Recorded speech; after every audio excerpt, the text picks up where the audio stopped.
শুভ সকাল বন্ধুরা। আজকে দিনটা খুবই শুভ, তার কারণ আজকে তো সোমবার পড়েছেই, মানে প্রত্যেক সোমবার শিব ঠাকুরের পুজো করা হয়।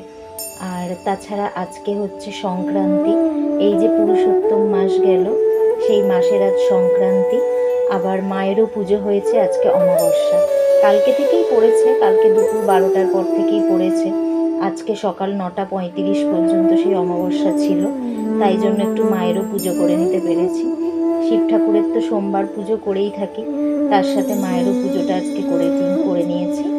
আর খুব ভালোভাবে আজকে মনটা খুব শান্তিভাবে পুজো করেছি, যেহেতু মা বাবার একসাথে পুজো করতে পেরেছি। আর আমার ঘরে যে মা অন্নপূর্ণা রয়েছেন, তার জন্য প্রত্যেক মাসে আমি একবার করে মাকে ভোগ নিবেদন করি। তো সেই ভোগ নিবেদনটা ভেবেছি 20 তারিখে জামাই ষষ্ঠী পড়েছে, সেই দিনও তো মানে ষষ্ঠী পড়েছে যেহেতু, সেই জন্য আমার ইচ্ছা হয়েছে সেদিনই মাকে একটু ভোগ নিবেদন করব।